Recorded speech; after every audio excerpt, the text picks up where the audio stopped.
Strike group वो Iran की तरफ भेज चुके हैं। इसके अलावा गाजा पर ट्रंप के नए प्लान से इजराइल के प्रधानमंत्री बेंजामिन नेतन्याहू भी अपसेट हो गए, दुखी हो गए। अब ट्रंप और नेतन्याहू के बीच सीज़फायर करवाने वालों की तलाश की जा रही है। इसके अलावा कुछ बड़े देश ट्रंप के जंग वाले जुनून का जवाब देने की तैयारी कर रहे हैं, जिससे संघर्ष की संभावनाएं और ज्यादा बढ़ रही हैं। इसे देखते हुए वैज्ञानिकों ने वैश्विक तबाही का संकेत देने वाले डूम्सडे क्लॉक को 4 सेकंड आगे बढ़ा दिया, यानी वैश्विक तबाही के और करीब आने का ऐलान कर दिया गया। आज आपको भी जानना चाहिए आखिरकार ट्रंप क्यों अब पसंद की अपनी दुनिया अपने पसंद के बादशाह बनाना चाहते हैं। एक तरफ ट्रंप दुनिया को अपने हिसाब से चलाना चाहते हैं, दूसरी तरफ उनको काउंटर करने के लिए चीन ने बड़ी तैयारी कर ली। जब से चीन में जिनपिंग के तख्ता पलट की तैयारी और उसके पीछे अमेरिका की साजिश की खबरें सामने आई हैं, तब से चीन भी अमेरिका को एक बड़ा झटका देना चाहता है। चीन ने इसके लिए ईरान को समुद्र के रास्ते सबसे घातक हथियार भेजा है। यह हथियार अमेरिका के लिए संभावित युद्ध में कितना बड़ा खतरा है, आज आपके लिए ये जानना भी जरूरी है। लेकिन सबसे पहले आप सुनिए ट्रंप का वो बयान जिसने ईरान के समुद्र को और ज्यादा बारूदी बना दिया। वैसे इस समय ईरान की ओर एक और खूबसूरत नौसैनिक बेड़ा बड़ी खूबसूरती से आगे बढ़ रहा है। तो अब देखते हैं क्या होता है। मुझे उम्मीद है कि वे कोई समझौता कर लें। डोनाल्ड ट्रंप ने एक और आर्मडा के ईरान की तरफ बढ़ने की बात कही है। पहले हम आपको डीएनए में बहुत विस्तार से अमेरिकी नौसेना के इस बड़े नौसैनिक बेड़े की ताकत के बारे में हम पहले ही बता चुके हैं। USS Abraham Lincoln carrier strike group पहले से मिडिल ईस्ट में मौजूद है और आज ट्रंप ने इसका ऐलान भी किया। यूएसएस अब्राहम लिंकन जैसा ताकतवर एक और बेड़ा ईरान की तरफ जा रहा है, यानी ईरान पर खतरा दोगुना हो चुका है। आज आपको अमेरिका के दूसरे कैरियर स्ट्राइक ग्रुप के बारे में भी पता होना चाहिए।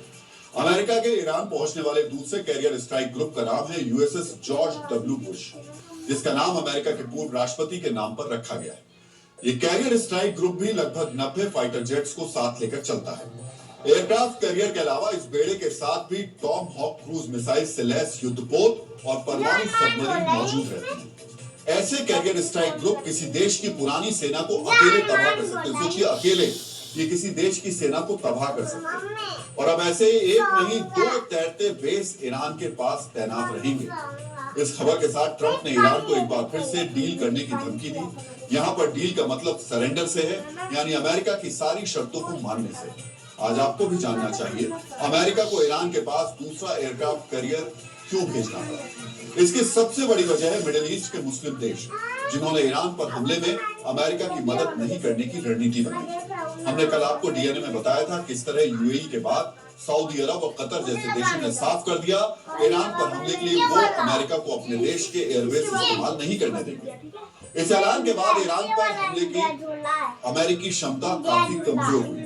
आज आपको इसकी वजह भी समझनी चाहिए। कतर का अल उदीद एयरबेस ईरान पर अमेरिकी एयर स्ट्राइक का नर्व सेंटर होता है, क्योंकि ये एयरबेस सिर्फ एक रनवे नहीं है, ये पूरे मिडिल ईस्ट में अमेरिकी हवाई युद्ध का दिमाग है। कतर के अल उदीद एयरबेस में अमेरिका का कंबाइंड एयर ऑपरेशन सेंटर मौजूद है। यहीं से तय होता है कौन सा विमान कब उड़े, किस लक्ष्य पर हमला हो, किस समय उसे वापस लौटना है। यानी ईरान पर कोई भी बड़े पैमाने की एयर स्ट्राइक यहीं से संचालित की जाती है। इसके अलावा यूएई का अल गफरा एयरबेस अमेरिका के स्टेल्थ लड़ाकू विमान और खुफिया निगरानी और टोही एयरक्राफ्ट का प्रमुख केंद्र है। वहीं सऊदी अरब का प्रिंस सुल्तान एयरबेस अमेरिकी लड़ाकू विमानों और बॉम्बर विमानों की तैनाती का मुख्य अड्डा है। अगर ये अड्डे अमेरिका के पास होते तो अमेरिका ईरान पर तेजी से बार बार करता। कम दूरी से हमले की वजह से मिड एयर रिफ्यूलिंग की जरूरत भी नहीं पड़ती। इस तरह इन तीनों एयरबेस से हमले की अनुमति नहीं मिलने पर अमेरिका का हमला ईरान के दक्षिण और दक्षिण पश्चिम में सबसे ज्यादा कमजोर हुआ। और इसी कमजोरी को बैलेंस करने के लिए अमेरिका के राष्ट्रपति ट्रंप ने एक और कैरियर स्ट्राइक ग्रुप को ईरान के पास भेज दिया, जिसे अरब सागर या फिर गल्फ ऑफ ओमान में तैनात किया जाएगा, जो समंदर में अमेरिकी फाइटर जेट्स के लिए अस्थायी एयरबेस का काम करेगा। इसके अलावा युद्धपोतों से भी ईरान पर मिसाइलें दागी जा सकेंगी। वैसे इस कैरियर स्ट्राइक ग्रुप को पर्शियन सागर यानी फारस की खाड़ी में तैनात करने का भी विकल्प है। लेकिन ईरान के इतने पास एयरक्राफ्ट कैरियर की तैनाती से ईरानी मिसाइल्स का खतरा बढ़ जाएगा। इसीलिए 2 कैरियर स्ट्राइक ग्रुप मिलकर अमेरिकी हमले की कमान संभालेंगे। मित्रों, ट्रंप ने अमेरिका के 2 कैरियर स्ट्राइक ग्रुप्स को ईरान को घेरने का ऑर्डर दे दिया और बस थोड़ी देर पहले अमेरिका के राष्ट्रपति ने ईरान को सबसे बड़ी धमकी भी दे दी। ट्रंप ने साफ साफ कहा, जो बेड़ा ईरान में भेजा गया है वो वेनेजुएला भेजे गए बेड़े से भी बड़ा है और इसकी अगुवाई महान एयरक्राफ्ट कैरियर अब्राहम लिंकन कर रहा है। वेनेजुएला की तरह यह बेड़ा पूरी तरह तैयार है, जरूरत पड़ने पर तेजी के साथ घातक हमला करने के लिए तैयार है। इसलिए ईरान परमाणु हथियारों को छोड़कर जल्दी से बातचीत की टेबल पर आ जाए। वक्त बहुत कम बचा है और ये बहुत महत्वपूर्ण वक्त है। ट्रंप ने कहा, अगला हमला इससे कहीं ज्यादा भयानक होगा और इसे दोबारा मत होने दीजिए। आप भी सोचिए, इससे बड़ी युद्ध की धमकी और क्या हो सकती है। आज आपको अमेरिका की धमकी पर ईरान के विदेश मंत्री का जवाब भी बहुत ही ध्यान से सुनना चाहिए। पिछले कुछ दिनों में मेरे और मिस्टर विटकॉफ के बीच कोई संपर्क नहीं हुआ है और न ही हमारी ओर से बातचीत का कोई अनुरोध किया गया है। हमारा रुख बिल्कुल साफ है, धमकियों के साए में कोई बातचीत नहीं हो सकती और किसी भी तरह की वार्ता तभी संभव है जब धमकियों और अत्यधिक मांगों को एक तरफ रखा जाए। यानी अमेरिका के राष्ट्रपति सोशल मीडिया और मीडिया के जरिए ईरान को धमकी दे रहे हैं, लेकिन ईरान से बातचीत की कोई औपचारिक पेशकश नहीं की गई।